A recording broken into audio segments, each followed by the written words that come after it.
It's been a minute since I've talked about Star Wars, The High Republic, because, let's be honest, nobody cares about Star Wars, The High Republic. It's been nothing but a disaster.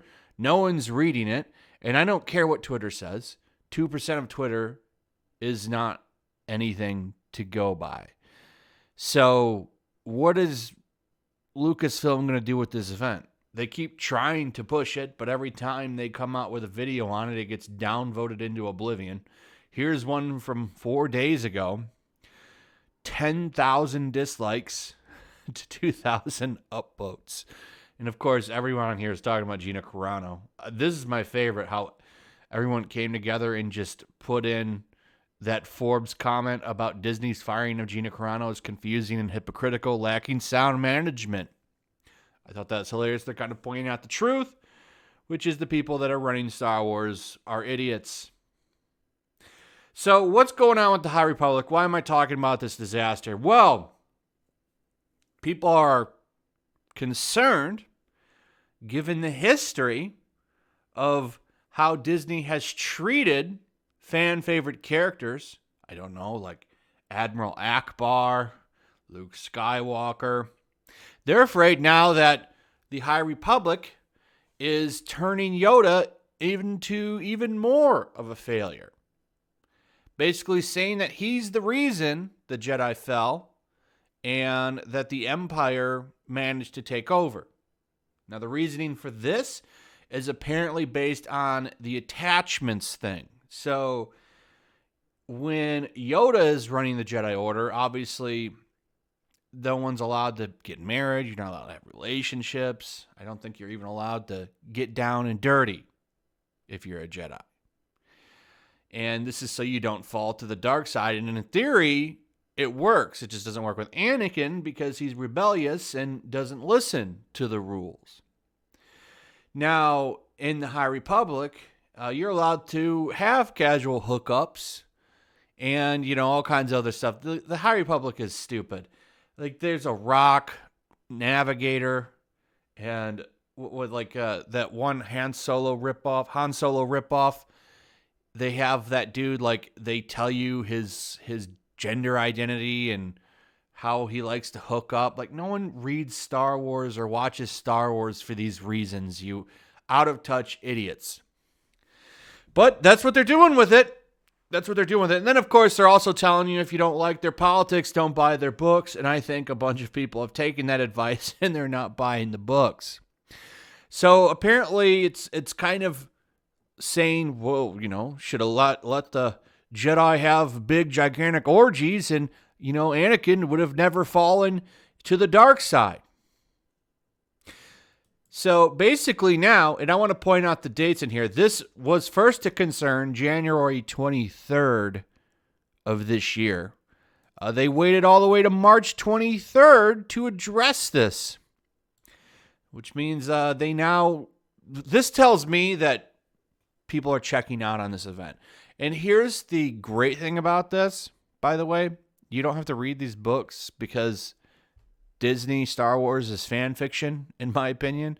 Just stick to the original 6 movies, and you'll be just fine. And the Clone Wars. Clone Wars is good, too. Even that new season, Disney had little to do with that. All they did, from what I understand, was actually go ahead and finish what they already had completed. So you can feel free to enjoy that series as well. If you're looking for more Star Wars, you have like 7 seasons of stuff that you've probably never watched. And it's actually quite good, so I would highly recommend watching it.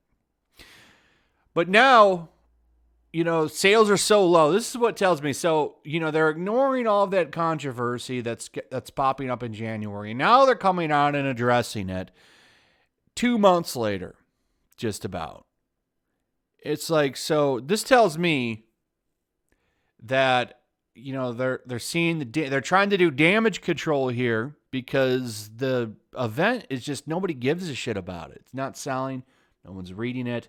So, hey, let's come out here and respond to this fan theory, which isn't even a theory. It's what they're doing, that we think Yoda's trash and we're shitting all over him like we've done to all your favorite characters ever since we came in to subvert expectations.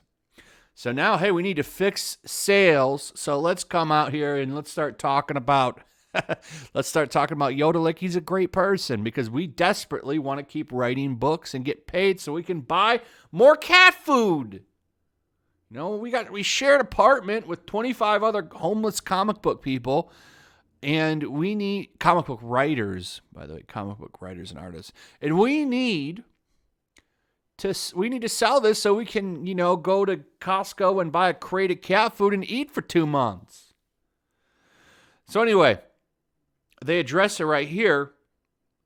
It smells bad too. And they say, so yeah, there's been a lot of discussion about Yoda online and Yoda's part in the High Republic, in the sense that Yoda is somehow to blame for what's happened. But I don't think we've ever said that. And I don't think we ever would, because that's not what we believe. And we spend a lot of time talking about Yoda. Yoda has cast a very long shadow for such a small being. And every time Yoda's in a scene, he's the most important person in that scene. So we've been very careful how we've treated Yoda and tried very much to treat him with respect. Until you set up that he's a complete failure and caused the downfall of the galaxy. Stuff like that ends up turning fans off because, well, people like Yoda. Yoda's very loved. And now you're shitting all over him, saying that he's a failure and the reason that the Empire is in power. And then they go on to say Yoda's in a slightly different position in the High Republic. He's on the council, but has decided to take a bit of a sabbatical from that and is teaching Padawans, which is what we know he loves doing. So there is a sense that when Yoda isn't there, the rest of the Jedi, our Jedi we've created, are going, I wish Yoda was there, because they all still look to him, and there's a familiarity with them and Yoda because he's their peer in a lot of ways, but he's also a master. He's more trained in some way or another than most of these people, because let's face it, even though he's in High Republic and we keep talking about young Yoda, he's still quite old, and he's been around for a very long time. So yeah, I'm not buying it. Like I said, this reeks of damage control. To me, this says our books aren't selling. People are checking out. Please come back and read these books. We desperately want you to read and buy these, and people aren't. I don't believe them that they're not going to trash on him. All they've done since they've taken over the franchise is trash older characters. So they can replace them with these new and better characters. They're so much better, everybody. Don't you think? We'll get rid of Admiral Akbar, bring in Admiral Gender Studies. I mean, why not? So I'm not buying it. And like I said, to me, this just makes me think that they're not doing as well as they're saying they are. And, they tried their best to promote this. It's all over their channel. And I don't think anyone's buying it. I don't think anyone cares. Do books even sell that well anymore? I don't know. So anyway, that's it. What do you guys think? Let me know your thoughts in the comments below. Also, if you would, please subscribe. Make sure you're still subscribed. Like, comment, share the video. Make sure you're still subscribed. Hit that notification bell, and I'll see you on the next one. Peace. Also, if you want to help support the channel, check out my Teespring store. There's a link in the description. You can find some merchandise in there that you might want to check out.